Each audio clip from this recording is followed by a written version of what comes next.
Bernie in my life. Uncle Bernie, how you doing? I'm good, Cardi. I want you to take a look at my nails. How are they looking?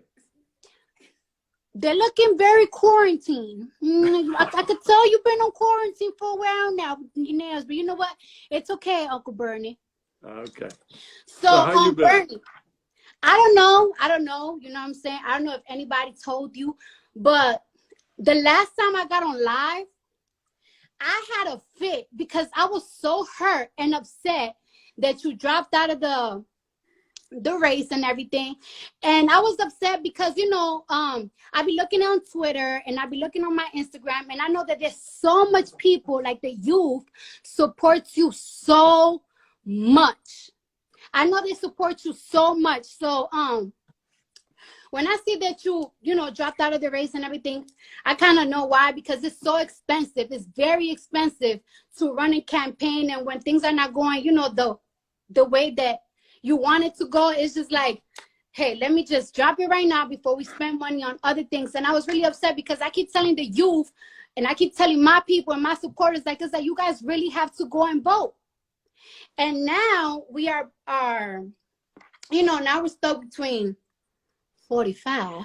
We won't name them over here. You know what I'm saying? We ain't going to name them over here. So now we have 45 and Joe Biden. And me, since I've been so on you and so focused on you, I haven't really done my research well on Joe Biden. I kind of do, but not as much. And I'm just gonna go with Joe Biden because I cannot see the next step of America being ran by number 45. Like, I think, and I don't know, you tell me, I think we are going to enter like a recession. I really think that, you know what I'm saying? So many people are unemployed right now. And I feel like those people that are unemployed, not everybody's going to get their job back when America opens back up. First of all, Bernie, let me tell you, when do you think America is going to open back up? When do you think that that's going to happen? Because there has been talks about America opening back up, number 45, and some governors there keep going back and forth. But the thing is that people are still dying and catching coronavirus. And as much as I want to go outside, because I want to be outside for the summertime, I want to be outside, you know what I'm saying? But I just don't feel like it's safe to go outside. So when do you think? Do you got some friends in there that kind of know a little shine? Do you want to share to the world? Nobody knows exactly, and will probably be at different times in different places in the country, and it will not be all at once. Nobody is going to turn on a switch and America returns to where it was. Right. One of the things that we're looking at, Cardi, is the kind of testing which will enable people to know, first of all, whether they have the virus or not, and if they have the virus, clearly they should not be going out and spreading the virus.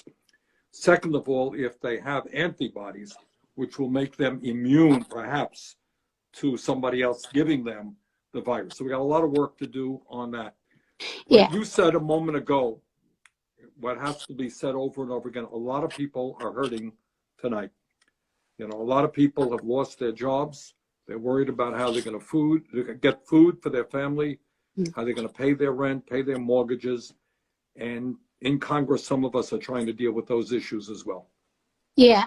And like the jumps of deaths is crazy right now. Like right now, America really have the most deaths on coronavirus patients, victims. Like I think it's now 25,000 and more than that. 30,000 now. Yeah, we surpassed Italy. Yeah. Which is so crazy to me.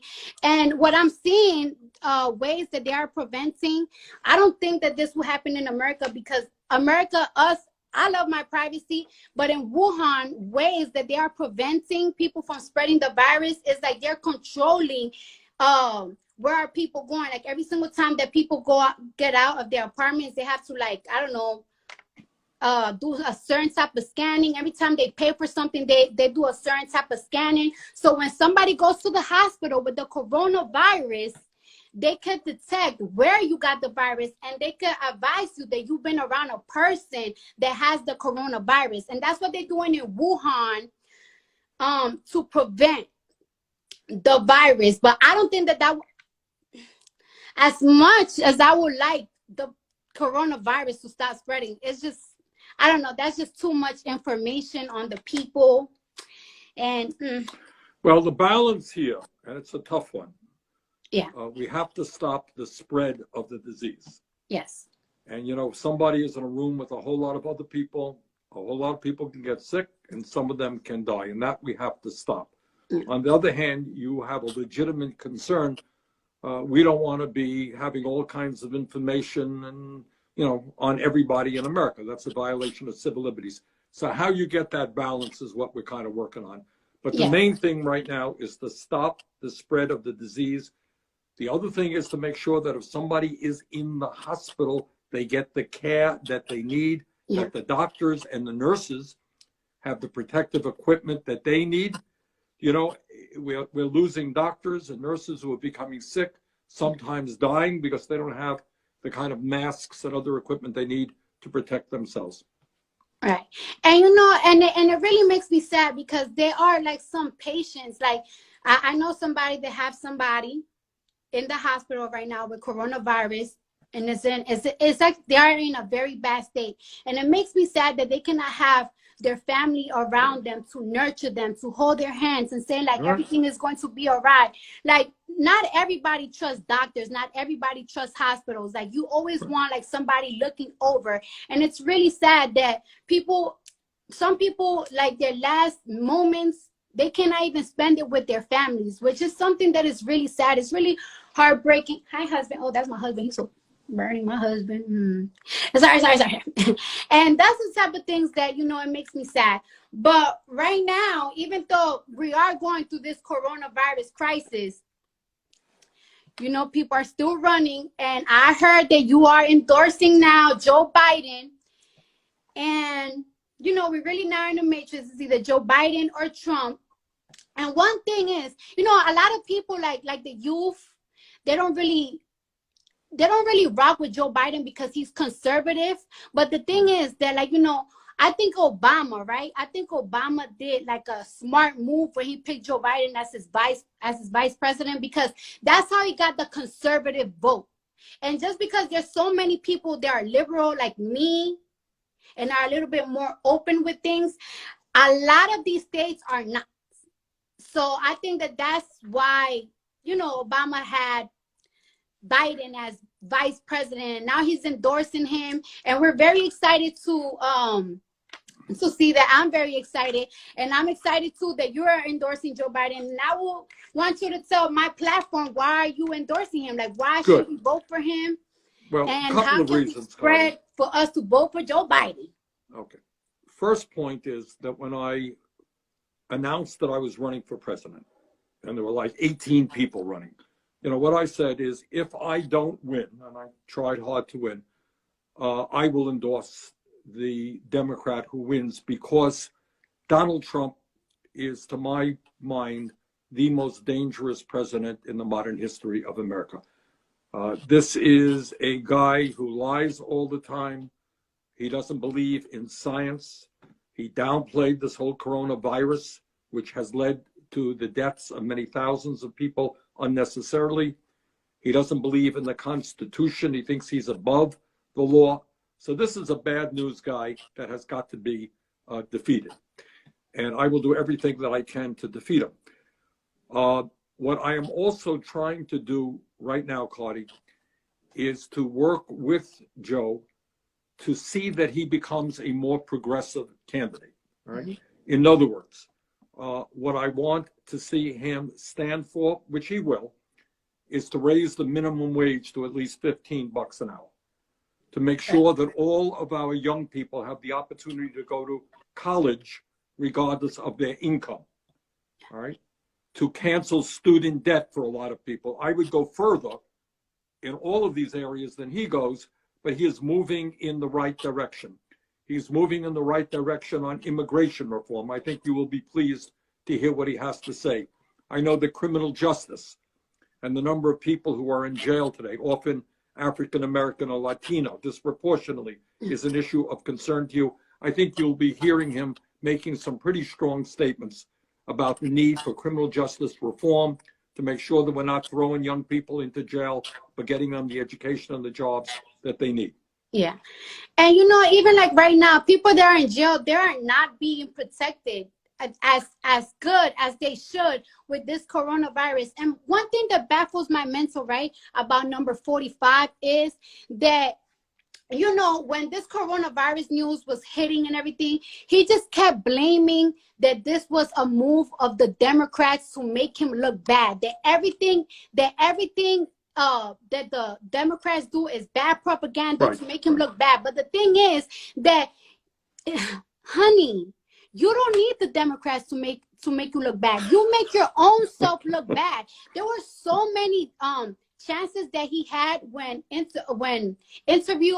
interviewers asked him questions that he could have answered with the right answer that would make people be like, okay, he actually cares. And instead of him giving a right answer, he just shuts them off or just degrades them. And it's like, you don't need no Democrats to make you look bad. Sir, you make your own self look bad. You well, Cardi, he's doing that. Views on Twitter he's doing that right now. Responsibility. We are in this point because of him. He could have been avoided this in January.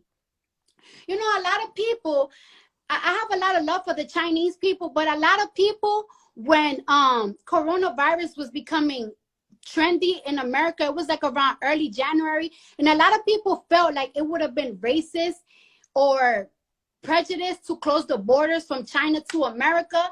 And I just feel like, how come it wasn't prejudice when America closed the borders in West Africa when the Ebola virus was around, and the Ebola virus never even got here?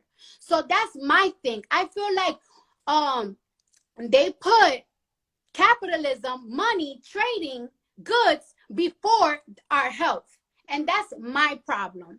That's my issue. And instead of apologizing and giving us better, I don't know, better things than $1,600 stimulus check at one time, I feel like we deserve better because they messed up. Apologize for messing up and do better for us, for the people. Not just— well, that's one of the things about this guy is he doesn't apologize, and he lies all of the time, and he blames other people. Yes. So right now, because he downplayed the disease, he did not listen to the scientists, he did not use the Defense Production Act to tell private companies that instead of producing underwear right now or socks, they got to produce masks, and we got to start producing ventilators and all that stuff. He didn't do any of that. So he blames other people. Right now, he's blaming the World Health Organization, which is an enormously important international organization that is trying to bring scientists and doctors together to work on a vaccine, to figure out the best way forward to treat this disease. He's now threatening to cut funding for them. Just the other day, you may have read that he threatened Dr. Fauci, who has been telling the American people the truth. Trump does not like the truth. So he wants to fire this guy as well. So, what we're trying to do now in Congress is go around Trump, make sure that our doctors and nurses have the equipment that they need, that we produce the kind of testing kits that we need so anybody in America can get the kind of tests they need when they need it. We're trying to make sure that every hospital in America has the ventilators and the other equipment that they need. And we have to move very aggressively in all of those areas. Right. Woo! I'm so excited. I'm excited and I'm nervous, and I don't know, I'm so emotional because this makes me really excited. And I hope that all the viewers have a better understanding of what's going on. And I just really want to let my viewers know that it's and want to keep getting lied to, because we are in for a ride. After everything goes back to normal again, I want to let people know that things are not going to be back normal again. Like, this has impacted the economy and the back to normal again. There's countries that are affected by the coronavirus. They are not, as wealthy as this country. Like the Dominican Republic, where my father's from, we got family members all constantly calling. It's terrible. All right, Cardi, let me just tell you one of the things that we're trying to do. I'm sorry, that's my Number one, mama calling. Trying to make sure That's my mom calling. Okay. Say hello to your mom for me. All right. We're trying to make sure that everybody has all of the health care that they need right now. All right. So people are ending up in the hospital. They can't even afford the treatment they're getting. If their families get sick, they don't have any money. We're trying to make sure that everybody has health care by having Medicare cover all health care bills. Second thing, very importantly, other countries around the world in Europe and elsewhere have done it. We want to make sure that people continue to receive their paycheck. In other words, Right. You get laid off from your job. We want to make sure you continue to get your paycheck. In the airlines industry, we managed to protect 2 million workers, flight attendants, pilots, people in the airline industry. They will, for the next 6 months, whether they're working or not, continue to get their paychecks. We want to do that for every worker in America. That makes sense to you? Yes, that makes sense, but we just got to see if number 45 is willing to do that. Well, we're going to make him an offer he can't refuse. We're going to put a lot of pressure, and I hope your viewers work with me and others in Congress in demanding that Congress stand up for workers, because a lot of people are hurting today. They're worried about getting evicted from their apartments. They're worried about not having enough food. They're worried about going bankrupt because they can't pay their debts. And Congress has got to be bold and stand up for those workers. Right. Well, we're going to stand up for those workers, and you're going to always have my support. And, well, you heard it from man's mouth, Joe Biden for 2020. Okay. All right. Thank you, Cardi. You keep up the great work. Thank Talk you. to you soon. Thank you. Okay. Bye-bye. Bye-bye.